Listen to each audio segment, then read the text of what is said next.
Panginoon na nakakatuwang mapapakinggan natin yung patotoo ni Sister Imelda, no?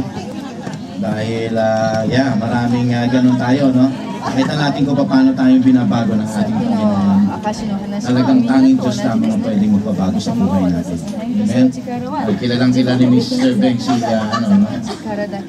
Sister Mel, at siya po ay isa sa mga manggagawa natin sa Ihilikin. Looking forward na tayo po ay magkaroon ng gawain talaga doon, and hopefully next year or within this year ay may magpadala tayong pastor doon sa Ihilikin. Binabati ko rin yung mga kapatid natin, nanonood din yung mga kapatid natin sa Holland ngayon. Okay, pag-pray ninyo yung pwedeng gawin ng Panginoon doon sa Holland, dahil may nabubuo na tayong grupo doon. Magabi ba rin sa inyo dyan? Good evening sa inyong lahat. At purihin po ang Panginoon ngayong umagang ito. Pag-uusapan po natin isa sa mga pinaka-importanting bagay sa buhay ng isang Kristiyano. Ito yung madalas minawasak ng diablo sa buhay ng mga Kristiyano. Sapagkat kapag ang bagay na ito ay nawala sa atin, tiyak tayo po ay manlulumo at tatalikod sa ating pagmamahal sa ating Panginoon. At ito po ay walang iba kung hindi ang salitang contentment. Yan.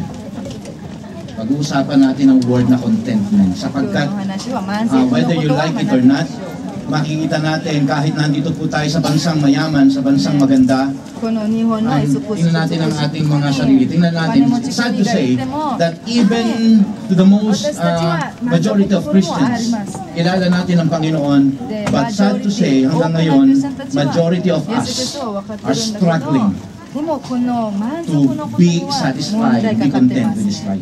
Despite of the fact na sinabi natin, pagka nakapunta na ako ng Japan, nakapunta lang ako na Amerika, makapunta lang ako to mga taga-Australia rito. Okay, makapunta lang ako ng Australia, siguro maganda lang, magiging masaya na ako sa aking buhay. But now, let's ask ourselves, after staying in this country, are we content? Can we really say that we are satisfied? Today, pag-uusapan po natin ito. So pinamagatan ko po ang aking mensahe, the secret of being content. Okay, the Bible has so many things about, many things to say about contentment. Okay, at itong word na ito, mga kapatid ko, ay inano sa atin, pag-uusapan natin yung sikreto, kaya pinamagatan ko the secret of being content, because the secret lies behind the life of Saint Paul. Okay. Si Pablo po, mga kapatid ko, kung makikita natin ang kanyang buhay, wow, grabe po ang buhay niya. Ever since na kanyang tinanggap ang ating Panginoon Kristo, since na naglingkod siya sa ating Panginoon, his life, according to the worldly standard, bumaliktad, came upside down. Instead na nung araw siya po ay isa sa mga kinikilalang mahusay na Pharisee, siya po ay may mataas na pinag-aralan, siya po ay kumikita ng malaki. Subalit simula nung tinanggap niya ang ating Panginoon, lakpo, ikay sa salitang kanto sa atin, sa amin, sa tundo, ang sabi niya, nagkanda loko-loko ang buhay niya. Okay. Bakit gano'n? Okay, pagka gano'n ang nangyari sa buhay ng isang Kristiyano, o sa isang buhay ng isang tao, ano na mangyayari sa buhay natin? Anong feeling mo? And now, dito sa pag-uusapan po natin ngayon, ay makita po natin na isinyet po niya sa atin dito sa ating teksto, kung papaano ang isang tao, lalo na ang isang Kristiyano na mayroong relasyon sa ating Panginoong Jesus, ay magkakaroon ng contentment. Handa na ba kayo? Okay? So basahin po natin ang ating text ngayon. Ang ating scriptural text is found in Philippians chapter 4, verse 10 hanggang 23. Okay? At titingnan po natin, basahin po natin. I'll be reading in the New International Version. Ito pong sabi, I rejoice greatly in the Lord that at last you have renewed your concern for me. Indeed, you have been concerned, but you have no opportunity to show it. I'm not saying this because I'm in need, for I have learned to be content whatever the circumstances. I know what it is to be in need, and I know what it is to have plenty. I have learned the secret of being content in any and every situation, whether well-fed or hungry, whether living in plenty or in want. I can do everything through Him who gives me strength. Okay? Tuloy po natin. Yet it was good for you to share my troubles. Moreover, as Philippians know, in the early days of your acquaintance with the gospel, when I set out from Macedonia, not one church had with me in the matter of giving and receiving, except you only. For even when I was in Thessalonica, you sent me aid again and again when I was in need. Not that I am looking for a gift, but I am looking for what may be credited to your account. Makita po natin itong church na ito na Philippians, mga kapatid ko. This church has been his main supporter sa kanyang ministry. Kapag ka po ang ating Apostol Pablo ay nagmi-mission sa iba't ibang lugar sa Asia Minor, this church is his main supporter. Tandaan nyo po, kahit na sa panahon pa ng ating mga apostol, kahit sa panahon pa ng ating Panginoong Jesus, ministry can never work without money. Somebody, someone should support the ministry. Okay po, naintindihan po ninyo ito? Nakausap niya itong mga Kristiyano sa Philippines because this has been his supporter. Okay? Pagkain niya, pamasahin niya, paglalakbay niya. Okay? So itong church na ito. And let me tell you, this church is not a wealthy church. It was a very poor church. Tandaan po natin, itong lugar na ito sa Macedonia, ito sa Philippians na ito, mga kapatid ko, ito ang pinaka-mahirap na itinayo niyang church. Pinaka-mahirap. Actually, yung mga tao rito, basically, kumakain lamang po sila once a day. Okay? And yet, this church has been his main supporter. Tuloy po natin, sapagkat meron po siya sinasabi dito ang ating hihimay-himayin. Okay? Because Paul was trying to share to them, okay, that in spite of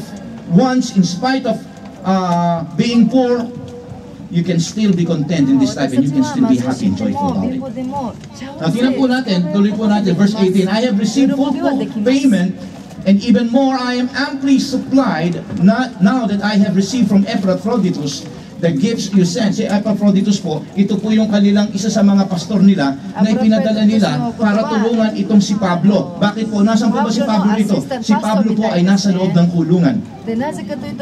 When he was writing this letter for the Philippian Christians, hindi siya nakalaya. Siya po ay nasa isang pangit at nakakatakot, sabihin natin, hindi magandang kalagayan ang kanyang buhay. Okay? Sabi po rito, tuloy po natin, they are fragrant offerings. By the way, pinadala nila si Epaphroditus, okay, para suportahan, maging errand boy nitong kanilang kanilang kinikilalang apostol, ang kanilang kinikilalang pinaka-senior pastor, si Apostle Paul. Okay? Para may katulong, may aalalay, sapagkat mahirap po sa loob ng kulungan.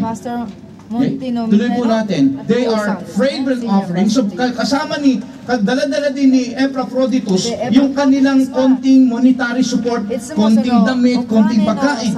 Siguro iba nagluto ng ubento, bigay mo ito. Pastor, bakit bigay mo ito kay Paul? Paborito na yun dito sa tumutuloy, itong gusto niya. So may dala-dala siyang mga gifts. Okay? So sabi niya, natanggap ko lahat ng pinadala niyo kay Epaphroditus. Okay? They are fragrant offering, an acceptable sacrifice, praising to God. And my God will meet all your needs according to His glorious riches in Christ Jesus. So he was really trying to say to these people, now I'm so happy about your blessings. Okay? Now, kung hindi natin masyadong bibigyan ng pansin sa ang salitang ito, hindi natin makikita masyado yung word na contentment. Okay? Kaya itong dahilan kung bakit gusto kong i-elaborate sa inyo, expound yung salita na to para makita natin, Pastor, nasaan ba dyan yung contentment? But before we go on to this scripture, let me tell you, okay, what is contentment? Okay? Baka makita natin ano ba ang contentment. Okay? Contentment, according to Merriam-Webster Dictionary, para maintindihan natin muna yan, okay, sabi po ganito, it is a mental or emotional state of satisfaction. Emotional satisfaction. Mental satisfaction. A state of having accepted one's situation. Meaning to say, kahit na anong sitwasyon, anumang circumstance dinaraanan mo, may problema man o wala o mabigat man ang problema mo, okay, the feeling is just the same. Okay?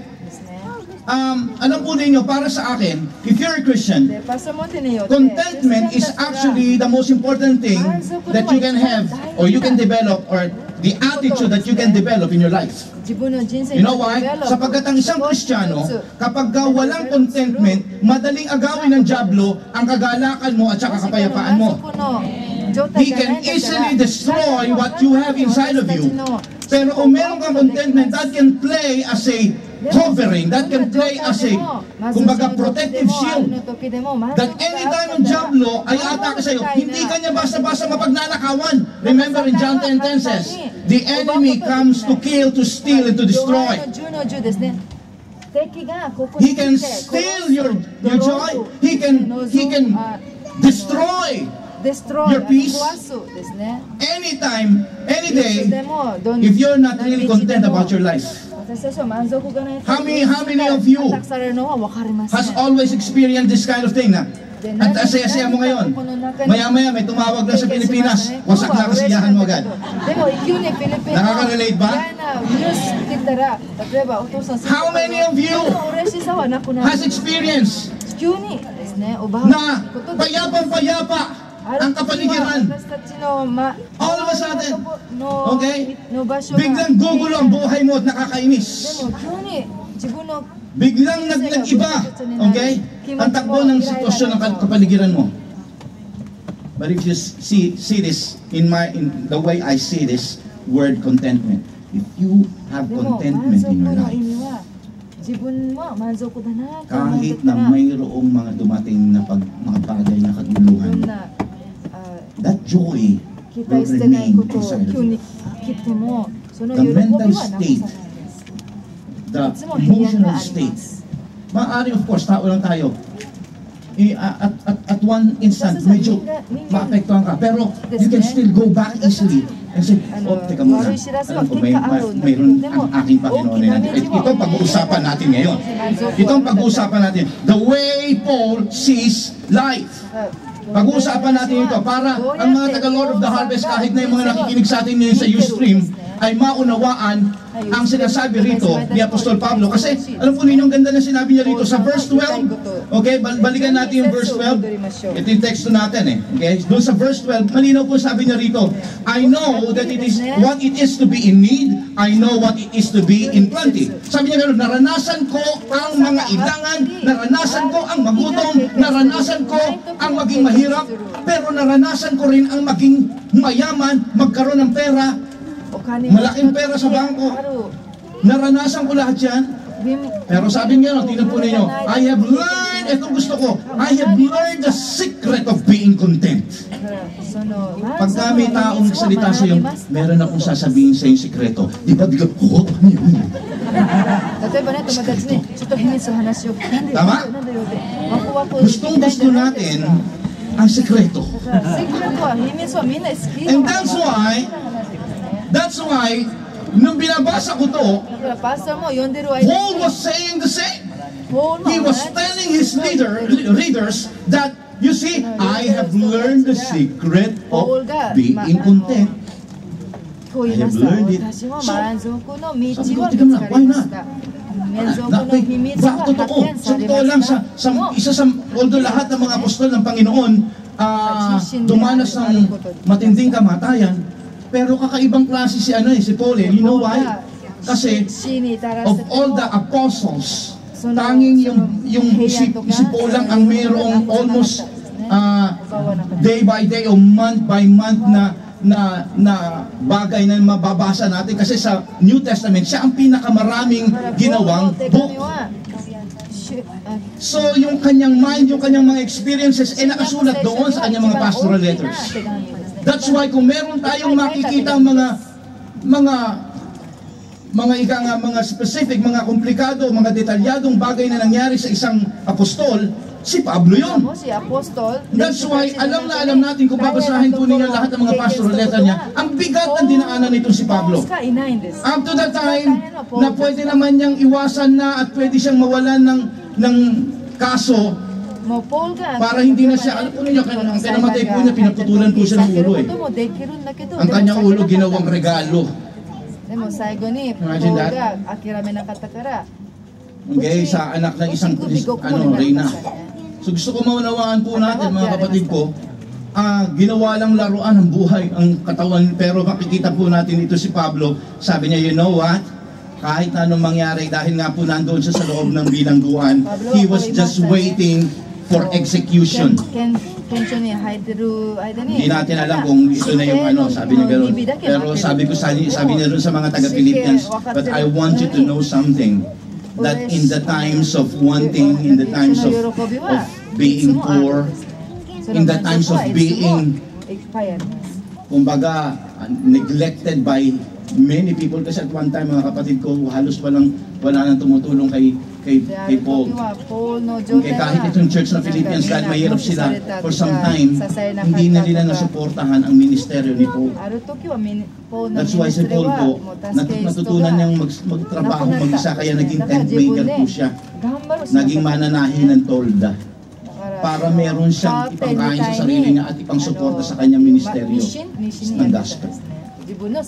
Nakita po natin dito mga kapatid ko, sabi niya gano'n, pero gusto kong maunawaan ninyo. Okay? Whether may binigay kayo o hindi, pinupuri ko ang Panginoon sa inyong suporta, pero alam ninyo, natutunan ko ang maging kontento. Natutunan kong maging manatiling masaya at mapayapa sa buhay ko, sa kabila ng kung anumang mga bagay na nangyayari sa akin. Itong gusto ko i-develop natin ngayon sa atin. Okay?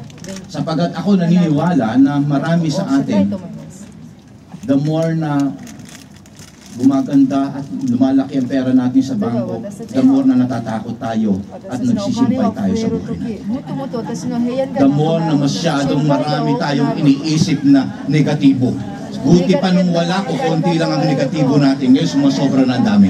Now, tingnan po natin ito mga kapatid ko, because through this, we can now see how we can protect our joy, our peace, sa sikretong ibibigay sa atin ngayon ni Apostol Pablo.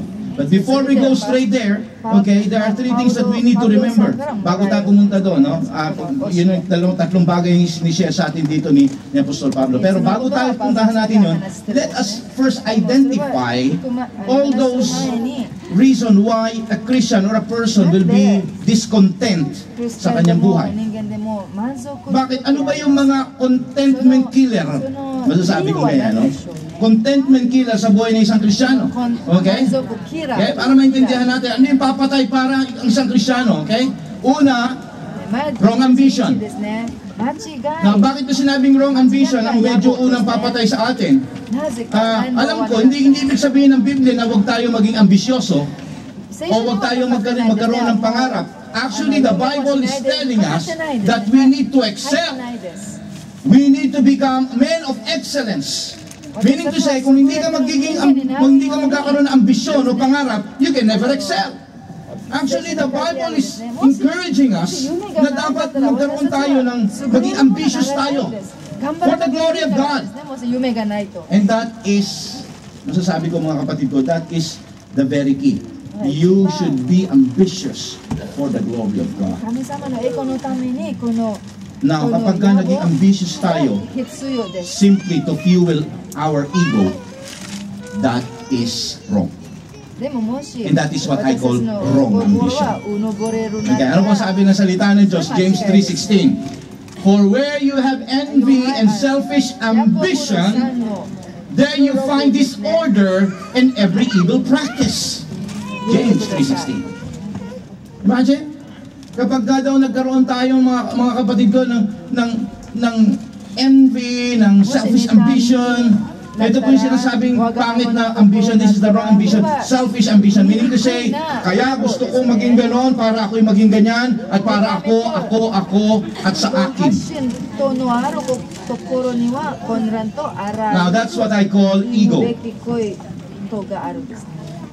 That's what I call wrong ambition. The reason why hindi tayo nagiging kontento, sapagkat ang ambisyon natin iba, hindi para sa kapurihan ng Panginoon And that's why nagkakaroon tayo ng sense of na pagka narating na natin yun, sabi mo ngayon, magkaroon lang ako ng hakumang, masaya na ako sa buhay ko. Di ba? Yun ang ambisyon mo. Makapunta lang ako ng Japan. Magkaroon na ako ng trabaho. Kumita lang ako ng yen. Masaya na ako. That's my ambition. Kumita ka na, nagkaroon ka pa ng hakumang. Anong sabi mo? Tanungin mo yung sarili mo, masaya ka pa ba? Kontento ka na ba? Hindi pa. Okay? Gusto ko pang kumayod ng mabuti. Hindi naman masama yun, kumayod ng mabuti. Pero ang matindi, meron ka ng isengmang, nakapagpatayo ka na ng bahay, may condominium ka pa. Nilampasan mo na yung ambition mo noon. Pero because it's because of your personal baga parang anuhin mo yung personal ego mo para may masabi ka na, oh, may ganito ako, may ganyan ako, may ganyan na ako. Alam po niyo mga kapatid ko, that is the wrong ambition. Kasi kapag ganun ka, you will never ever be happy about your life. You will never ever be joyful. How many people ang humingi ng mga counseling sa akin in my 27 years sa aking ministry? Alam po niyo mga kapatid ko, they are talaga namang wealthy people, well-to-do people, family. Pero lang po ninyo, they are not. Hindi sila kontento. Gusto kong intindihin natin dito mga kapatid ko. Okay? Ang isang tao kapag ang ambisyon ay mali at hindi para sa kapurihan ng Panginoon, talagang sandali lang. Sandali, magiging masaya ka. Okay? Pagka nakita mo yung pera mo, magiging masaya ka. Pero pagka inilagay mo na, tinago mo na yung libreta mo, nandun na medyo marami ka ng kinatatakutan. Minsan iisipin mo, naku, yung anak ko ito, pasaway. Baka pagka nanghina na ako, ubusin lahat yung pera ko. Okay? Okay, tapos pagka matanda na ako, okay, yung mga ari-arian ko, paano na? I mean, hindi mo pumapasok sa isip mo yan. May mga questions, right? Gusto kong intindihin natin dito mga kapatid ko, kaya nga malinaw ang sabi ng James, selfish ambition versus, kaya you need to now to see kung iyong ambition is really for the glory of God. Okay? Now, the Bible is also clearly stating in Hebrews chapter 13 verse 5 that keep your lives free of the love of money and be content of what you have. Makontento ka na sa gohakumang. Wow. At kung ikaw ay may gohakumang at ito ay naging gohakoy na lang,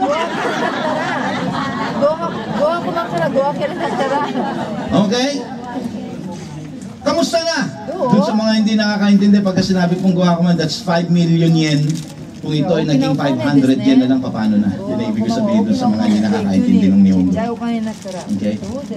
Baligtad yung ano nang mangyayari sa damdamin mo. Okay? Ito yung sinasabi ni Paul. Ang sabi niya, I have learned to be in want, I have experienced plenty in my life, but I have learned to be content with kakatiting na bagay sa buhay ko. Pareho lang ang aking feeling. Wow! Ano ba yun? Mamaya, hintay-hintay lang kayo kung ano na kayo. Gusto natin mo naman. Kaya natin i-identify muna natin kung ano itong mga bagay nito. Again, the reason why a person will be discontent sa kanyang buhay, maybe you have a wrong ambition. Another reason why a person can be discontent sa buhay niyang ito is maybe you have wrong comparisons. Wrong comparison, when I say wrong comparison, you keep on comparing yourself with others. Keep on comparing and looking at others. Ang masakit, ang parati nating tinitingnan, ang ating kinukumpara kung kanino, ay doon sa mga taong mas kung kamukha ko lamang si Tom Cruise.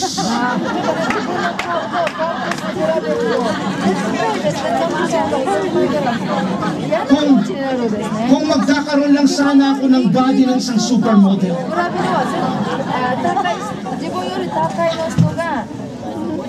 Kung magiging talented sana ako kagaya niya.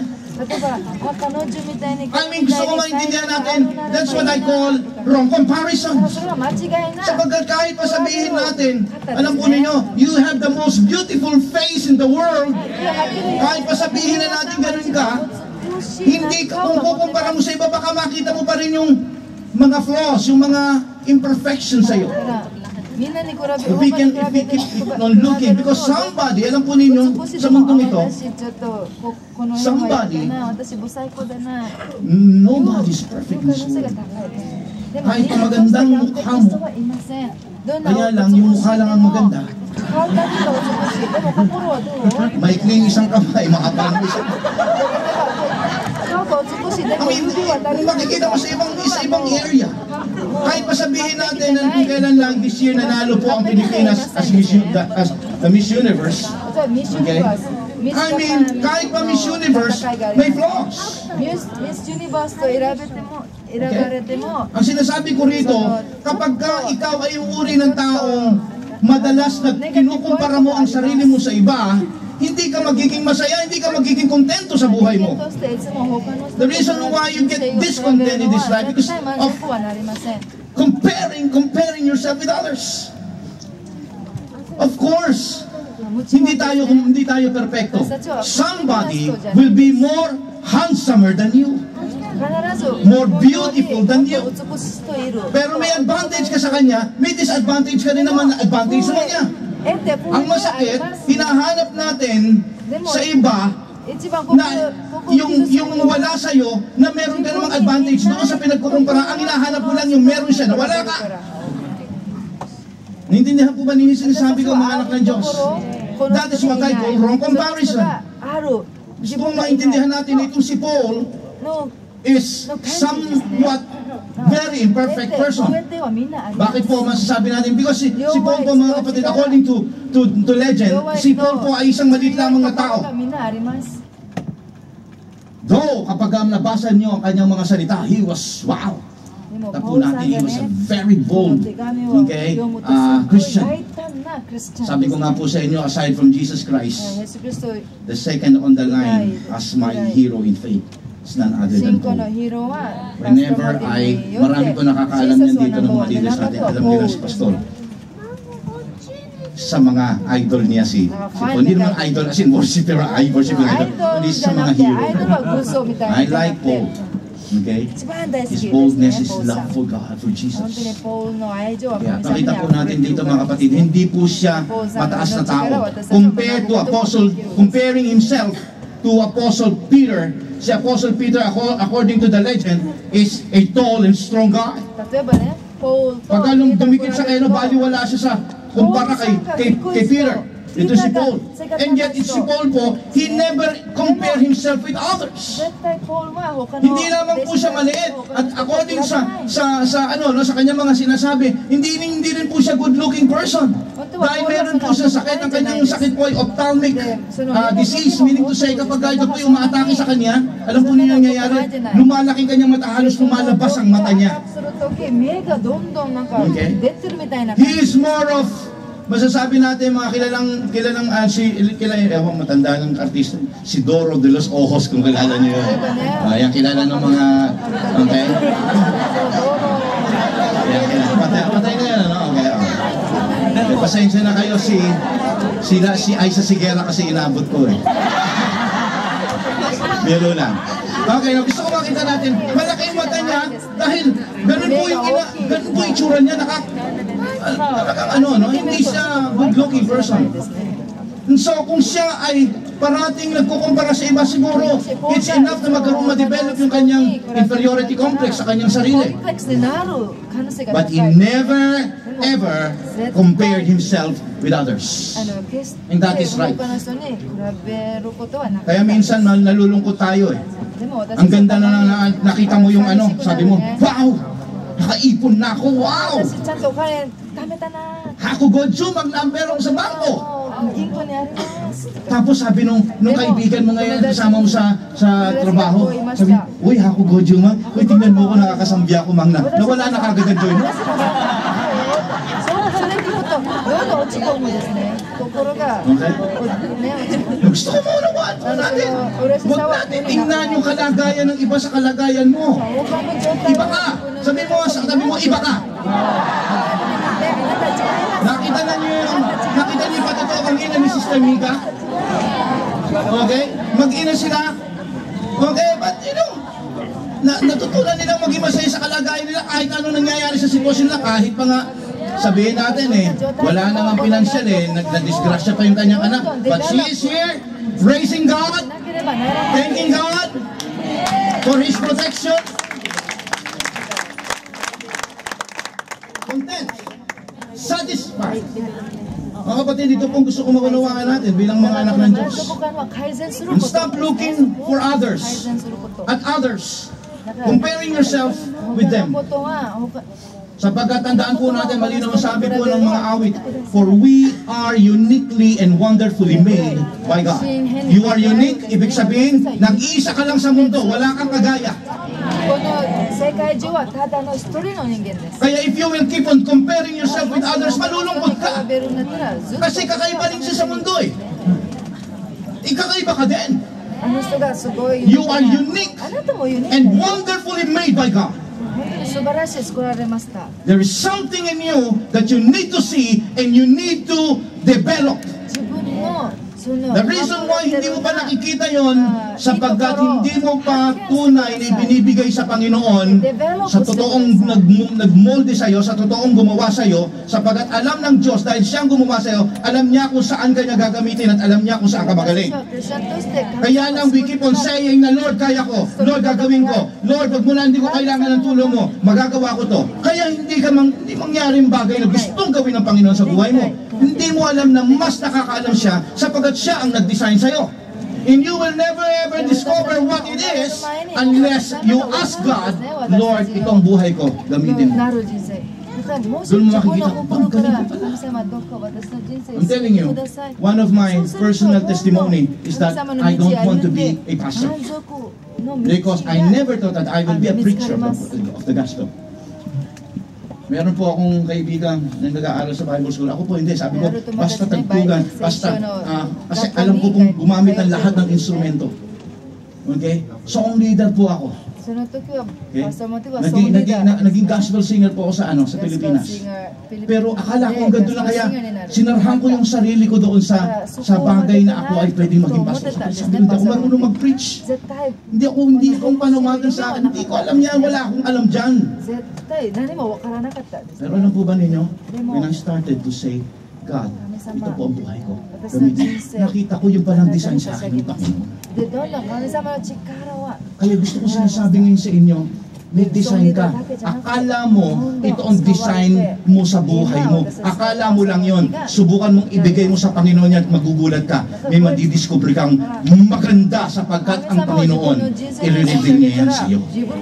Bakit? Siya yung gumawa sa iyo Doon mo ngayon maumpisahang ma-appreciate ang sarili mo. Wow. Thank you, Lord.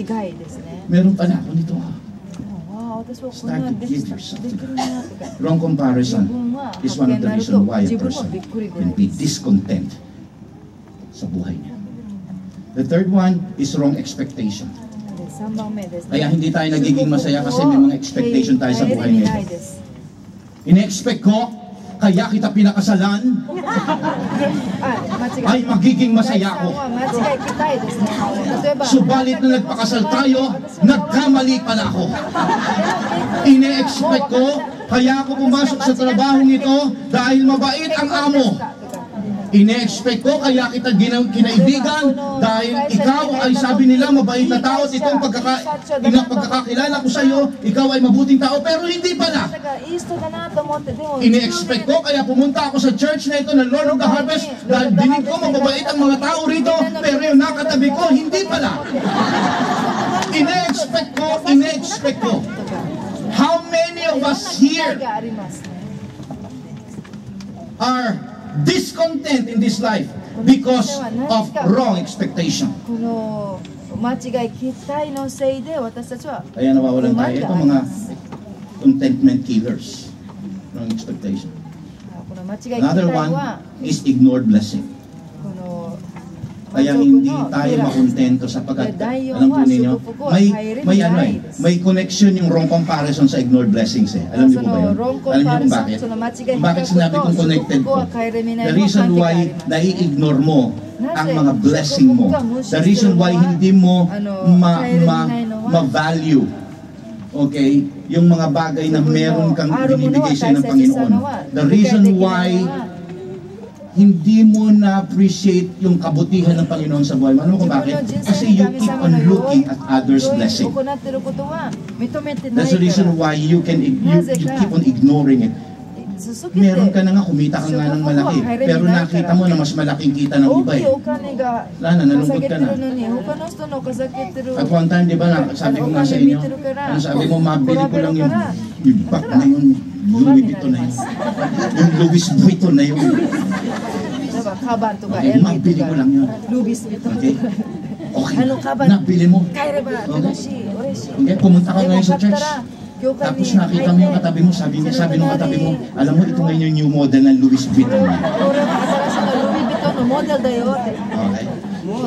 Okay. Sabihin mo ngayon, akala ko, ito na ang pinaka-latest, may mas latest pa pala. Minaka pa naman ang ano. Magkano yan? Mas mura kaysa dito. Ay, bakit ko ba nabili ito? Mas mura pa yung latest. Okay. Kaya minsan na-ignore natin yung pagpapala na yon sapagkat nakatingin tayo sa iba. How many of us, kung titingnan natin isa-isa yung mga maliliit na bagay, the fact na nag-ambisyon ka na pumunta ka rin, makarating dito ikaw sa Japan, ang dami-dami nag-ambisyon pumunta dito sa Japan, ikaw nandito ka ngayon. If you will learn to value all of those things, I mean, tingnan po ninyo sa atin, marami nagsasabi sa akin, Pastor, kasi simula nagkaroon ng Facebook, okay, nauso itong mga tinatawag na mga reunion, tama po ba? Reunion. Aba, ang sabi nila sa akin, Pastor, bakit yung mga kaklase ko o yung mga kasama ko nung araw, Pastor, sinasabi nila, ibang-iba yung itsura ko sa itsura nila. Siyempre, nandito ko sa Japan eh. Nasa ibang bansa eh. Okay, somehow, pwede kang bumili ng mga bagay na yung kinakain natin, yung nilalagyan natin klima, yung mga bagay na ika nga, salitang, yung makakabili ka ng mga kikay kits mo.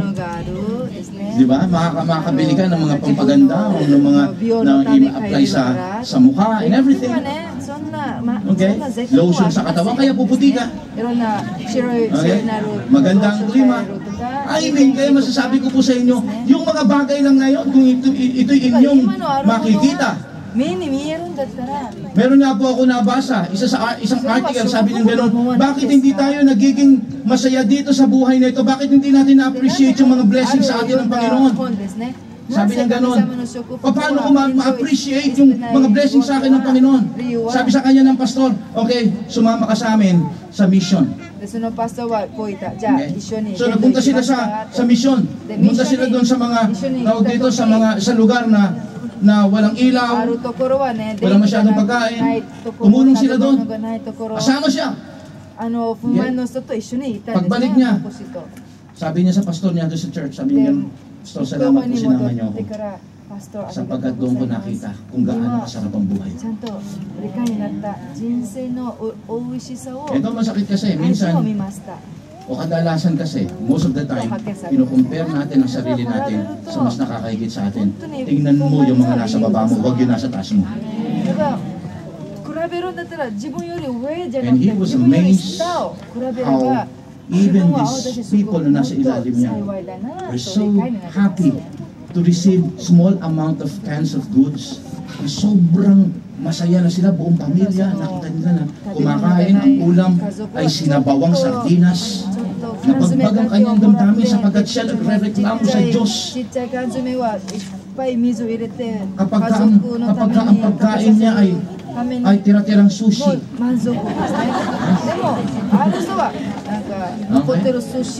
I mean, nakita niya kung paano minsan yung mga bagay na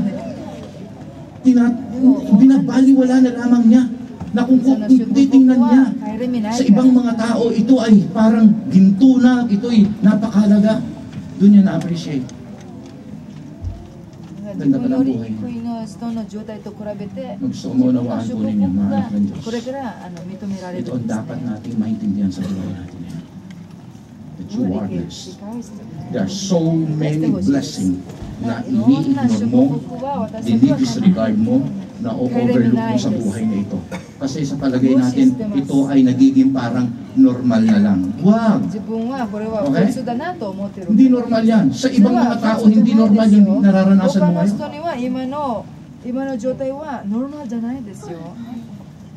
Nakakapagdamit tayo ng mga branded. Nakakapagdamit tayo ng ganitong klaseng damit. Nakakasakay ka sa magandang sasakyan. Kung intindihin natin dito mga kapatid, tingnan po natin ang kalagayan natin dito.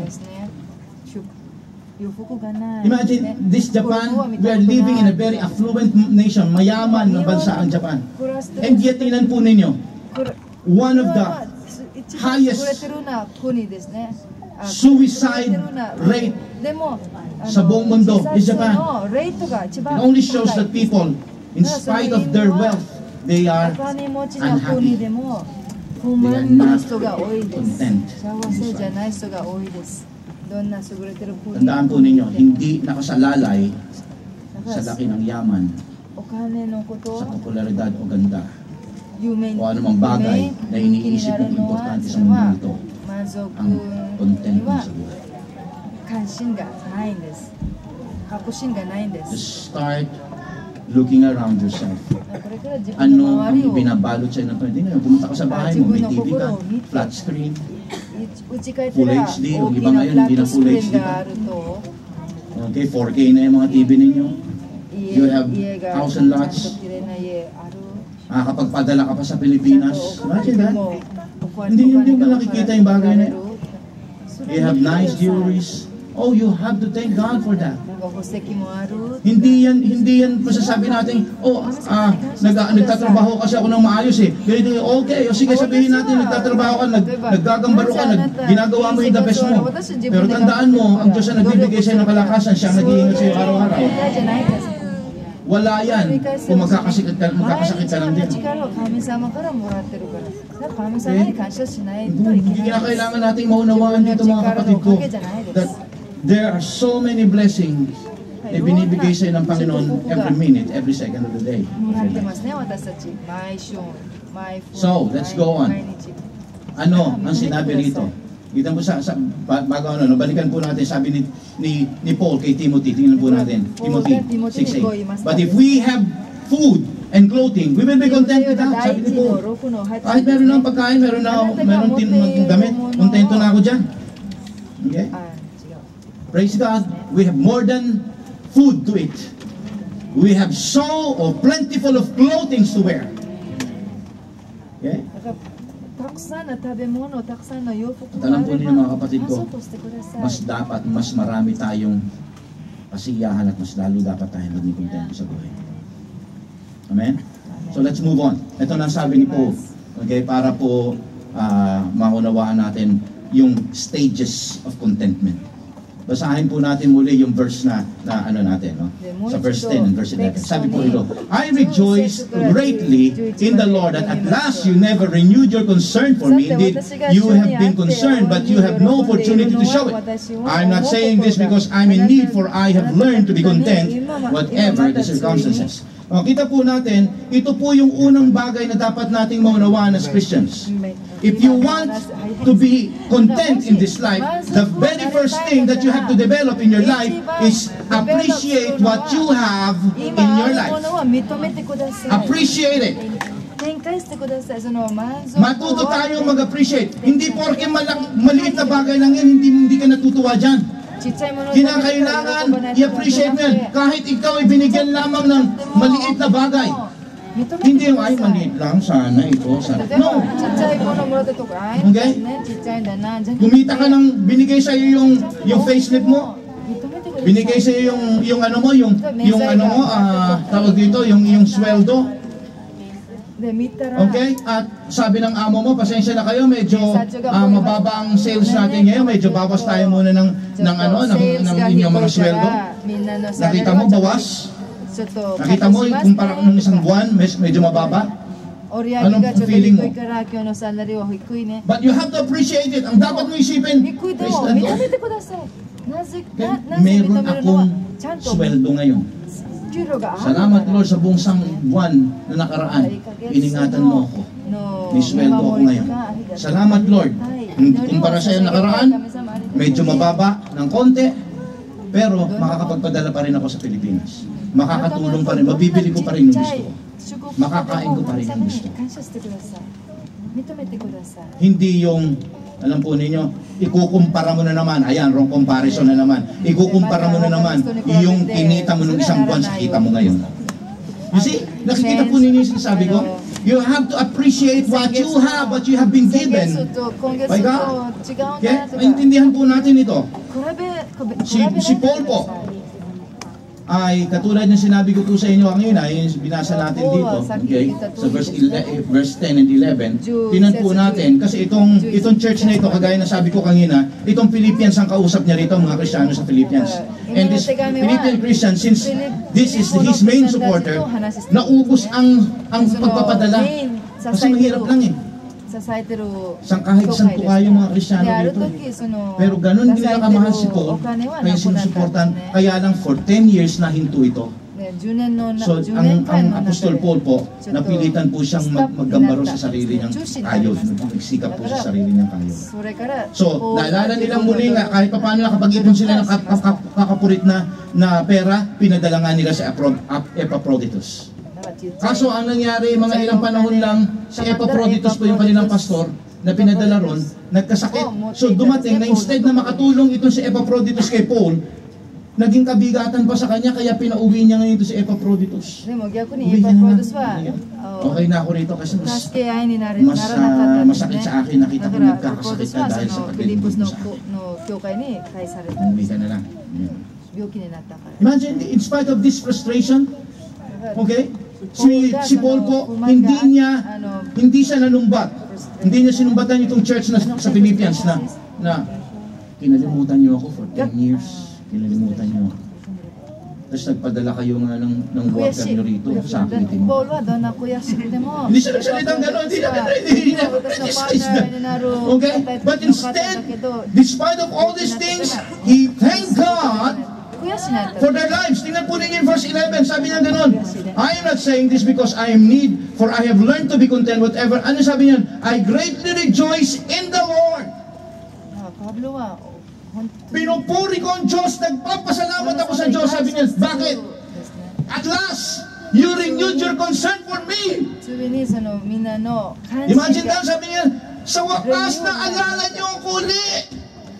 Sa wakas, nagsikap kayong tulungan uli ako sa aking ministeryo. I praise God. Hindi niya sinabing, bakit ngayon lang kayo tumatay? Bakit? Bakit? Nagpadala pa kayo na hindi naman. Walang ganon. Instead na makatulong, nakabigat pa sa damdamin ko. Sabi niya, I greatly praise the name of God because you renewed your concern to me. Indeed, sabi niya gano'n, you have been concerned, but you had no opportunity to show it. Alam ni Paul, that kaya hindi nahinto yun, kaya hindi, may damdamin silang tumulong, pero alam niya hirap ng mga Kristiyanong, mga kapatid na nandito sa Philippines. Sabi niya gano'n, I thank God. Ina-appreciate ko, kahit alam ninyo, sabi niya gano'n, maliit lang itong bagay na ginawa niyo sa akin kumpara sa bagay na meron ako noon. I appreciate your work for me. Okay. He was so focused not on the amount of money, but he was so focused on the love, on the concern of this Philippian Christian. He was even thanking God, God, thank you sapagkat yung puso at pagmamahal nila nagiging kalakasan para sa akin. Itong mga taong ito, alam ko walang-wala sila. Alam ko na sila ay isang kahig santuka, pero hinati pa nila yung para sa kanila at sa kanilang pamilya para maibigay sa akin. He's so filled with gratefulness sa Panginoon. Opposite sa buhay ng mga raming mga Kristiyano sa loob ng church ngayon. 今の教会 Minsan, と比べて pagka 私 pumunta たち sa はそ loob んな ng 貧し church, くないです oh, ね。本当に逆ですね。 okay, どんな ayoko na 私 sa たちの church 人生は kasi 飛んでいるのに nakita ko ganito si 不満が多い brother. 悔しさが多い Nakita ko ganyan si sister. アシスタはこうだから We ブラダーはこうだから criticize, we それ見ると see 悔しいとか The, alam mo yung pangit na nakikita natin sa kapatiran natin, ayoko na, ayoko. No. You see, 例えば兄弟姉妹 tandaan po は ninyo やだ mga な anak とか ng そう Diyos. ならない Gusto よ ko うに maunawaan natin na hindi iyon ang paraan para i-appreciate mo maraming bagay ginagawa pa sa iyo ng Panginoon. Doon ka tumingin, 私 doon ka たちの人 focus. 生は神様 Kasi まだ働いてる pagka から nag-focus ka doon sa bagay na wala ka, sa bagay na ini-expect mo na ganun dapat sila, pero hindi naman sila naging ganun. Mawawala ang joy mo. Mapag nanakawang ka ng Diablo, mawawala ang peace mo. Okay? Tandaan mo, lahat ng human being, imperfecto. Hindi sila perfect na tao. Kaya may makikita ka sa kanilang imperfection that can, kumbaga, nadidisappoint ka, nadidiscourage ka. Kung doon ka titingin mga kapatid ko, wala. Palipat-lipat ka na lang ng church sapagkat lahat ng pupuntahan mo ay may imperfect na tao. 教会はいろんな教会通ってもがっかりが来る。それは当たり前。みんな完璧じゃないから。でももし自分の心は良いことに中心にしたら、どんどん感謝の気持ちになります。So, appreciate what you have from God. 今どんな Binigay sa iyo ng Panginoon to. Kagaya po ni Paul, sabi niya, meron akong konting bagay na ganito. Appreciate niya. And second, kita po natin dito, we have to uphold Christ as the true love of our life. If you want to be content in this life, ito po yung sikreto ni Paul sa atin, na sinishare niya sa atin. Kaya sabi niya, I have learned the secret of content, of being content. Okay? Balikan natin yung verse natin, binasa natin yung 10-11, basahin naman natin yung 12 and 13. Sabi po ron, I know what it is to be in need, and I know what it is to have plenty. I have learned the secret of being content in any and every situation. Whether well-fed or hungry, whether living in plenty or in want, I can do all things through Him who gives me strength. Paborito natin itong verse 13. For I can do all things through Christ who strengthens me. Paborito natin lahat yan. Yun. Okay. Now, pakinggan niyo mabuti ito. Maraming mga Kristiyano, ang paborito lang yung 13. I can do all things through Christ. Okay? Now, kaya pagka ginagamit natin yung word na ito, parang ang tingin natin doon sa Philippians 4:13, parang mahiwagang bato ni Darna. Pagka inuya mo to, mag-iiba ka parang, I can do all things through Christ na. Okay? No. Tandaan natin, ito ang context nito para maunawaan po ninyo. Kasi minsan na-overuse ito ng mga Kristiyano, kaya nagde-develop yung tinatawag na hyper faith. Na sabihin mo na, sige, gagawin mo yan. You can do all things through Christ naman eh. Sige, kaya mo yan. Ginagamit pa natin encouragement. Now, pero let me explain this in the true context. Kasi kapag binasa mo lang yung verse 13 nang hindi mo naunawaan yung verse 12, mamimisinterpret mo ang I can do all things through Christ. Now, let me explain this to you in plain and simple explanation. Verse 12 says, natutunan ko, ina nyo ha, I know what it is to be in need, natutunan ko kung papaanong mangailangan, magutom, at natutunan ko rin kung papaanong maging mayaman at masagana. Ay, natutunan ko ang sikreto ng pagiging kontento sa lahat ng sitwasyon. Now, here is. He was talking about any kinds of situation in life. Kaya nung sinabi niyang ganun, bakit niya natutunang maging masaya, maging kontento, maging payapa sa sitwasyon na maganda at sa sitwasyon na pangit? Ito ang verse 13 pumasok ngayon. For I can do all things through Christ who strengthens me. Sabi niya, para niya sinasabi rito, kahit anong maging sitwasyon ng aking buhay, kahit anong pangangailangan ng aking buhay, I can do all things because no matter situation I will face, God's power is always available according to my needs. Kung kailangan ko ng pagpapala, God will give me blessing. So, Kung kinakailangan ko ng kalakasan emosyonal, God will provide for me that emotional strength.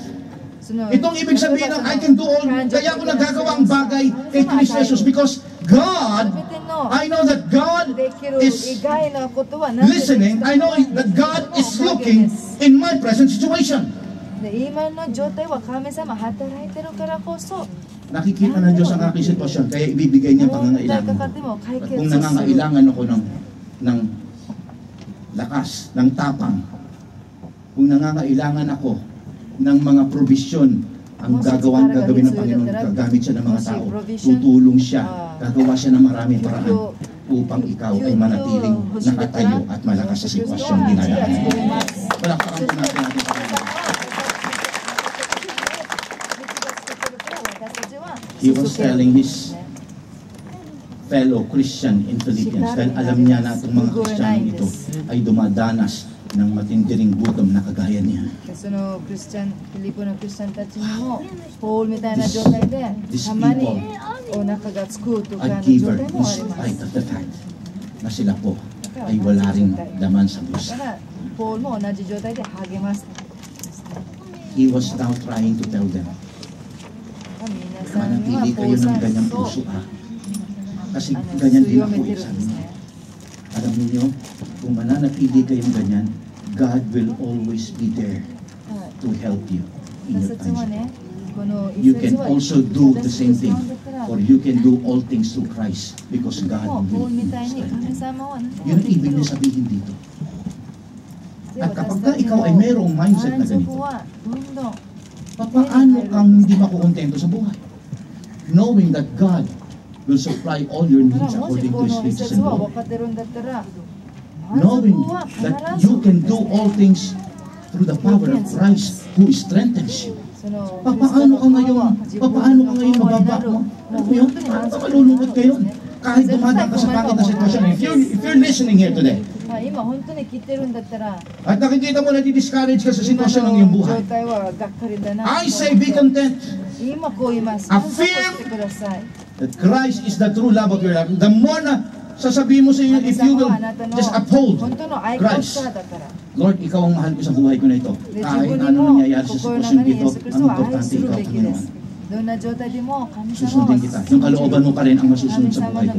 Hindi ako kakapit sa patalim. Hindi ako gagawa ng mga sarili kong diskarte. Panginoon, ikaw ang gagamitin kong pananggalang sa aking buhay na ito. Mga hawakan ako sa iyo. I will uphold in your name. And you know what, my friend? Doon mo makikita ngayon na ang Diyos will now work. In verse 30, masasabi mo, now you can do all things through Christ who strengthens you. That's the reason why Paul is content in his life. His God is there, ready to supply his needs according to his riches and glory. Okay? And the third one, okay, final, secret, na ibinigay niyo po sa kanyang mga hearers, mga readers, sa mga Philippian Christian, is be more concerned with others than self-gain. Alam po ninyo, sa tatlo, itong pinakamahirap, itong pangatlo. Madaling mag-appreciate ng mga blessing. Tama po ba? Thank you, Lord. Naintindihan ko yung mga blessing mo ito, Lord. Salamat. Madaling mag-appreciate ng mga blessing. Madali rin yung magpatuloy ka sa Panginoon. Medyo mahirap din yun, pero mas madali kaysa nung sa una. Pero itong pinakamahirap, to be more concerned with others better than yourself. Kasi ang tendency sa buhay ng isang pangkaraniwang tao, kahit Kristiyano man o hindi, we are all, kumbaga, autopilot yun. Merong ano sa atin yan na, ako muna bago kayo. Tama mo ba? Okay, nandyan ba kayo mga anak ng Diyos? Okay. Pero kapag gusto mo daw ikaw ay maging kontento, tingnan niyo yung salita dito ni Paul. He was more of other. He was focused on others than himself. Tingnan po ninyo, basahin natin yung sumunod na mga verses. Sabi po rito, for even when I was in Thessalonica, you sent me aid again and again and I was in need. Not that I am looking for a gift. Sabi niya, hindi dahil sa kailangan ko yung pinapadala ninyo, yung mga blessing ninyo, yung mga love gift ninyo sa akin. Hindi dahil sa kailangan ko yun. Pero sabi niya gano'n, but I am looking for what may be credited to your account. Hindi dahil hindi ko sinasabi to dahil binibless niyo ako, sabi ni Paul. Pero sabi niya gano'n, the more na nagbibigay kayo, nagpupuri ako sa Panginoon, hindi dahil sa mga binigay niyo, kundi nagpupuri ako sa Panginoon dahil kayo ay may pusong magbigay. Kaya ang iniisip ko, Lord, yung mga bagay, alam ko may mga bagay kang bibigay sa mga tao ito. Kaya sabi niya gano'n, no? I am looking for what may be credited to your account. Not to my account, but to your account. Binigyan niyo ako, pero alam niyo, hindi ako nakafocus doon sa binigay niyo sa akin. Nakafocus ako sa bagay na dahil ginawa niyo ito, na gagawin ng Panginoon para sa inyo. Yun eh. He was more excited about God's blessing doon sa nagbigay sa kanya kaysa sa mga natanggap niya. Ano ibig sabihin dito? He was more excited. Hindi ibig sabihin na hindi siya masaya doon sa binigay sa kanya. Pero mas masaya siya doon sa ibang gagawin mo sa mga taong to, Panginoon. Ibang gagawin mo rito because they are blessing the man of God. Ibang gagawin mo sa kanila, Panginoon. I'm so excited. Makikita ko na lang yung mga patotoo nila kung paano sila'y tatayo at magsasabi ganito ang ginawa sa akin ng Panginoon. Lord, excited ako doon. Yun na sinasabi niya, I am looking for what may be credited to your account. Oo, binigyan niyo ako. Thankful ako ron. Pero mas thankful ako at mas excited ako sa bibigay ng Panginoon sa inyo. Sabi niya gano'n, no? In verse 18, sabi niya, I have received full payment and even more. I am amply supplied now that I have received from Epaphroditus the gift you sent. They are fragrant offering and acceptable sacrifice pleasing to God. Tapunin niyo, sabi rito ni Paul, he was not considering, tingnan po ninyo, the blessing na tinanggap niya as alam po ninyo, as pangkaraniwang blessing, as bento, kinain niya, as damit, as sinuot niya. He's not considering it like that. Sabi niya, you know what you gave to me? Sabi niya, is an offering to God. Yun po ninyo sabi na rito, they are a fragrant offering, an acceptable sacrifice, pleasing to God. Listen to this. Pakinggan niyo mabuti sinasabi rito ni Pablo. That anything we give for God, okay? Kung tayo po ay magbibigay para sa Panginoon. Sabi niya ganun, he is considering it not as just pangkaraniwang offering, but pangkaraniwang bigay. Okay? Last Monday, birthday ko po. And you know what? Nung the next day, may mga nagbigay po sa akin ng regalo. I cry to God, I thank God. Binasa ko po yung mga bati sa akin sa Facebook, bagamat wala po akong Facebook. Sabi nga ng Sister Loy, ikaw wala kang Facebook, pero mas marami tayong bumati sa'yo kaysa sa akin. Sister Loy na Facebook, Yuri. Gusto ko maunawaan po natin doon, mga kapatid ko. So, happy sapagat tinitingnan ko, Lord, alam ko, ibang gagawin mo rito sa mga taong ito. Yung binigay nila, yung regalo na pinakita nila pagmamahal sa akin, pero Lord, alam ko, Panginoon, this is like food. Alam kong nag-benefit ako doon sa mga regalo sa akin. But I do believe that you will benefit more. Ito yung sinasabi ni Paul ngayon. Nag-benefit ako doon sa binigay niyo, but I'm so excited more on what will benefit you by giving to me, sabi niyo.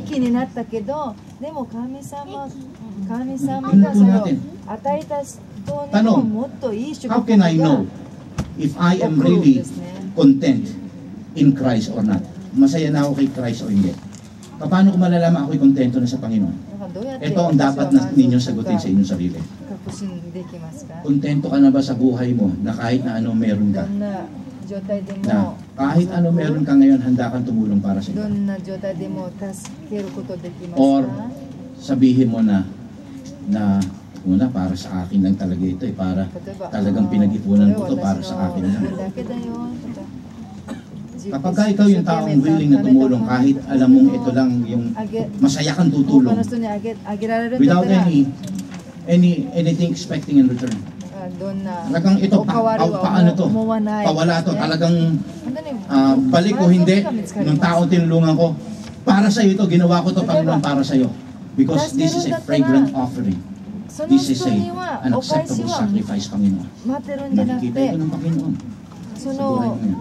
If you have that kind of heart, gusto ko maunawaan po natin dito, mga kapatid. Now, you are indeed content sa biyaya ng Panginoon. Si Paul po, sabi niya gano'n, nakita niya kasi yung sakripisyo ng mga Kristiyano dito sa ano. Alam nila magbibigay itong mga Kristiyano rito, hindi, not because out of ano, yung sobra, yung meron silang sobra. No. Nagbibigay sila because it's a sacrifice. Pagka nagbigay sa kanila sacrifice, ibig sabihin ng sacrifice, sinakripisyo ko yung aking pananghalian para ibigay ko sa iyo po. Kumbaga may sakit ng konti, may kirot ng konti, apektado sila pagka nagbigay sila kay Paul. Kaya nga sabi, I know that this is an acceptable sacrifice. Ikaw ba, handa ka bang, paano kung magbibigay lang tayo out of dahil may sobra? Naalala niyo yung babaeng balot tsaka yung mayamang lalaki sa harapan ng ano, no? Ng church, nagbigay yung babaeng balot ng sangkusing. Tapos yung dumating isang mayaman lalaki, nagbigay ng sangkaterbang pera. Sabi ni Jesus Christ sa kanyang mga disipulo, sino sa dalawa ang acceptable sa Panginoon? Ang sabi ng lahat ng mga disipulo, siyempre naman, Lord, yung malaki, nagbigay laki. Binigay eh. Sino ba naman ang manan? Hakmang, 100 lapad sa isang ichiyen. Okay, siyempre yung mas malaki. Sabi ni Lord, nagkamali kayo. Kasi yung nagbigay ng malaki, nagbigay lang siya na sobra lang sa kanya. Hindi siya nasaktan. Pero yung babae, maliit lang yung binigay niya, pero yun lang huli niyang pera. Hindi na siya mahal. So it's not the amount, it's the heart of willingness to sacrifice. My friends, sa oras na ito mga kapatid ko, this is the secret of Paul's contentment. Kaya hindi na siya alam po ninyo, hindi na importante sa kanya kung malamnan man ng ibang mga tao yung bank book niya, malamnan man ng ibang tao ang kanyang tiyan. Hindi na importante sa kanya ron. Kung may mga chance pang makatulong pa siya at maging blessing sa iba, gagawin niya. Gusto ko intindihin natin dito mga anak ng Diyos, ito po yung puso yung hindi lang sa pagbibigay, maging sa ano natin, sa effort natin. Minsan ang tao maramot sa effort. Yun nga lang mag-encourage ng ibang tao eh. Maramot yung iba. Parati self-gain. Ang gusto natin tayo yung ini-encourage parati. Christians, kung parating self-focus tayo, at gusto natin tayo yung inaabot parati, there's something wrong in our Christian life. You are not content. Pero yung nakikita mong kapatid mo sa konting bagay lang nandyan parati, nagpe-pray para sa iyo, tumatawag para sa iyo. Pasalamatan mong buhay ng mga taong ito na nagbibigay ng panahon sa iyo. I-bless mo ang Panginoon sa buhay nila, sapagkat sila po ay nag-i-invest ng malaki sa buhay ninyo. Pagpalain yung buhay na isama niyo sila sa panalangin, sapagkat sila ang kamay ng Diyos para sa iyo. Mga kapatid ko, if you will learn to appreciate everything that you have, malaki man to maliit. If you will continue to uphold God, Jesus Christ in your life, maasahan ang Panginoon kikilusin mo. And if you will continue to be concerned with other better than yourself, mga kapatid ko, now you will develop contentment. You will start to change your focus, not on me, but for those people who are in needs. Lord, paano mo gagamitin? Amen. So sa oras na ito mga kapatid ko, if you will like that, kagaya po ni Paul. Si Paul, kahit po siya ay nandoon na sa loob ng bilangguan, the enemy was not able to rob his joy and his peace in Jesus. Because he knows na kahit siya ay nasa loob ng bilangguan, hanggang sa huli, ang Panginoon ang tutulong sa kanya. Lahat naman tayo, at one day in this life, ihinto lahat ang ating paghinga. At ang importante, pag binuksan natin muli ang ating mga mata, ay nandoon na tayo sa piling ng Panginoon. Amen? Lahat ng lahat ay tayo. Hallelujah. どうぞ使ってください。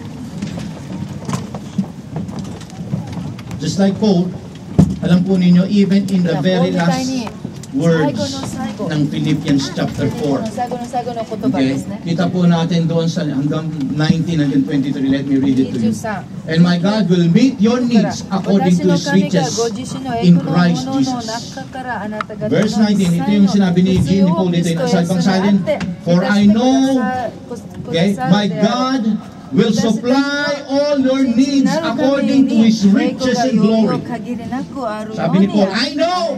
He was so sure. I know my God shall supply all your needs.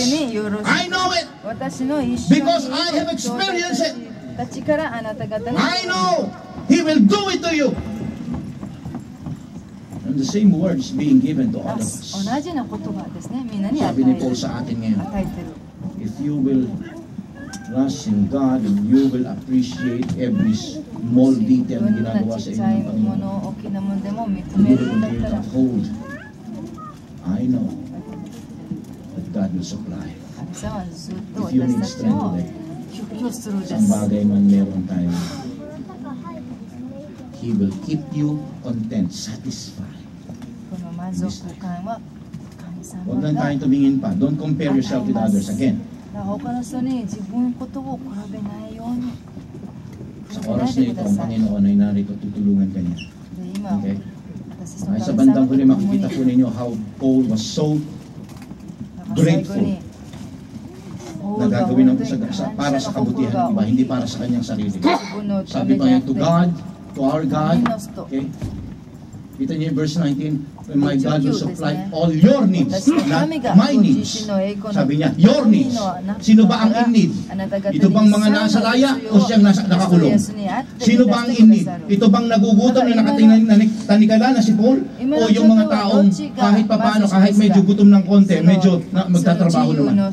Sino ba ang mas in need sa kanila? Pero makita po niyo yung word niya, I know my God shall supply all your needs. でも逆にポールが励ましてるんですね。 kaysa sa kanyang self-gain. ポールは自分の状態を見てないんです。 The attitude of contentment. 他の人を見てる。 Nasa oras kong ito, tayo pong lahat ay yumuko at atin pong tingnan ang ating mga それ sarili. から Again, my question is, are you content, my friend? そして自分の心を見てください。 Saya ka ba ngayon na 今どうですか？ kontento ka na 幸 ba? せですか？ Satisfied ka na ba sa buhay mo? 満足感ありますか？ Or you still, sabi mo hindi pa, まだまだ parang meron pa akong hinahanap, parang 足りないものがありますか？まだ探していることありますか？不満がまだありますか？ itong mensahe ito binigay sa atin ng Panginoon ngayon このメッセージは私たちに与えてくれて magkaroon ng patuloy na joy. Ayaw niyang matakot ka sa buhay nito. Ayaw niyang mag-alala ka sa buhay nito. Ayaw niyang mamuhay ka ng hindi masaya. Sa sitwasyon na ito, ang nais niya. Kinakausap ka niya, gusto niyang sabihin sa'yo, anak, kaya ko. Kung ginawa ko to kay Paul, so maunawaan mo, aware ako sa sitwasyon mo. But my question, will you uphold in my name? Will you affirm that Christ is really the love of your life? It's a matter of your, between your commitment with God. Sa oras na ito, as we all close our eyes, I pray, if you think that kailangan mo ang kalakasan ng ating Panginoong Jesus, you've tried everything, but you failed, you're still unhappy, discontent, unsatisfied in this life. Now, won't you try Jesus? Si Paul na nagsabi, I have found the secret of being content. Meron siyang proof dito that even in the face of death, he faced death with joy in his heart, with peace in his heart. Yes, Lord, sa oras na ito, nais namin ng contentment.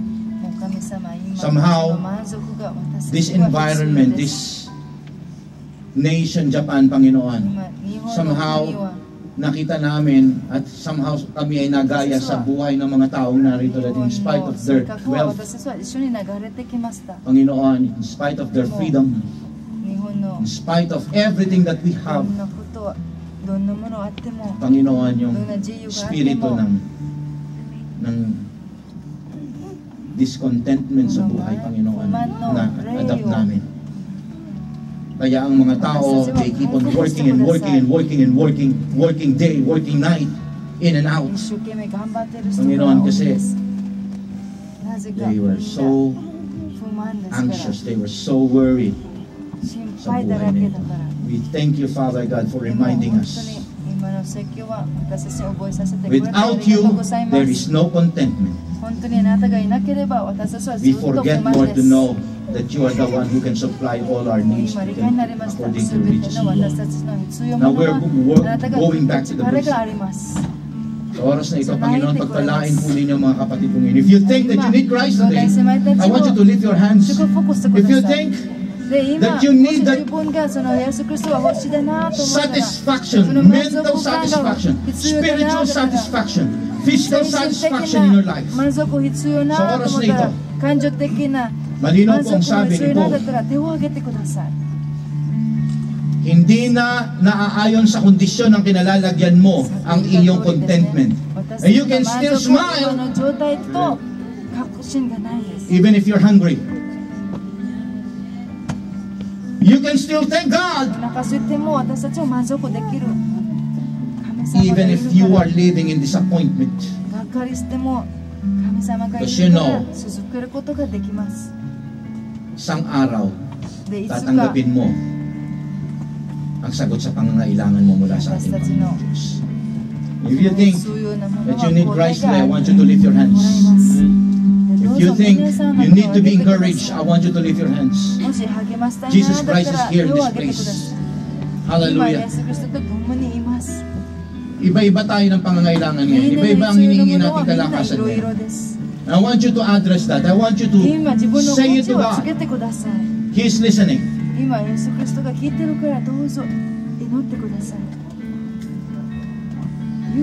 Lord, kung nagkakaroon kami ng worries pa, in spite of the fact na kilala ka namin, Panginoon, sorry po, Panginoon. Lord, nakataas po ang aming kamay because we are just lifting our burdens. We're saying sorry, Lord, sa bagay na ginawa namin sa iyo, Panginoon. Nakalimutan namin mayroon ka pala kakayanan. Parati namin ginagawa ang mga bagay sa sarili naming kapamaraanan. Lord, salamat, Panginoon. Today, we appreciate every bit of the blessing that we have from you, Lord. Salamat aming Diyos. Binuksan mo ang aming mga mata. Today, Father, we will keep serving and loving you with all of our hearts, Lord God. Hindi na kami ngayon maglilingkod kasi marami kami pera ngayon, kasi maganda nangyayari sa amin ngayon. Hindi kami magpapasalamat, magpupuri dahil may blessing. Lord, sa panahon ng kawalan, sa panahon ng kasaganaan, sa panahon ng kalusugan, sa panahon ng karamdaman, Panginoon, pareho lang kami magpupuri, magpapasalamat sa iyo. And Father, develop upon us, Lord, about being concerned more of others better than ourselves. Sapagkat alam namin, Panginoon, you will take care of us. At alam namin, Panginoon, nandito kami to be a blessing for others. Pagdaluyan mo, Panginoon, ng pagpapalang buhay namin ito upang kami ay, Lord, mas lalo pang maging kagamit-gamit para sa iba. And we are now willing, Father God, to reach out for others instead of thinking of self-gain. Lord, develop upon us that kind of attitude so that we can develop our contentment just like Paul. Lord, sa oras na ito, marami pong salamat ngayong hapon ito.